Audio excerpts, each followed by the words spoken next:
নমস্কাৰ, মই Ganesh Dutta, senior treatment supervisor, Udalguri TB unit.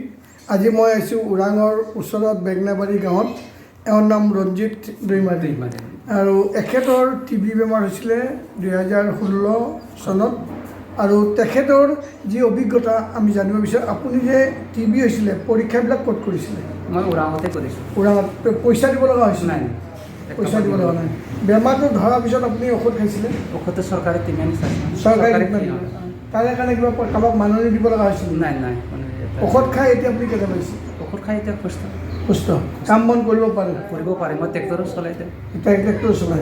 ঘৰৰ কাৰোবাৰ আৰু হৈছিল নেকি আগতে? ঘৰত নাই, কাৰোবাৰ নাই। আমাৰ বৰ্তমান পৰীক্ষা নিৰীক্ষা ফ্ৰী, ঔষধ পাতি ফ্ৰী, তাৰ লগতে মাহে 1000 টকাকৈ তেওঁলোকৰ একাউণ্টত দিয়া হয়। 6 মাহ যদি দৱাই খায় তেওঁ 6000 টকা পায়। আৰু BTD হোৱাৰ কাৰণে আৰু এক্সট্ৰাকৈ 750 টকা পায়।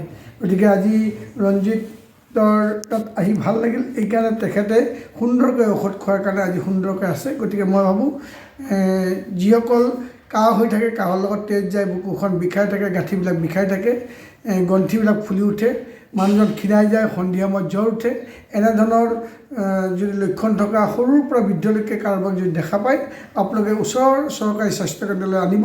তাতে বিনামূলীয়াকৈ পৰীক্ষা কৰি যদি টিবি বেমাৰ, যক্ষ্মা বেমাৰ হয় তেতিয়াহ'লে বিনামূলীয়াকৈ ঔষধ দিয়াৰ নিয়ম আছে।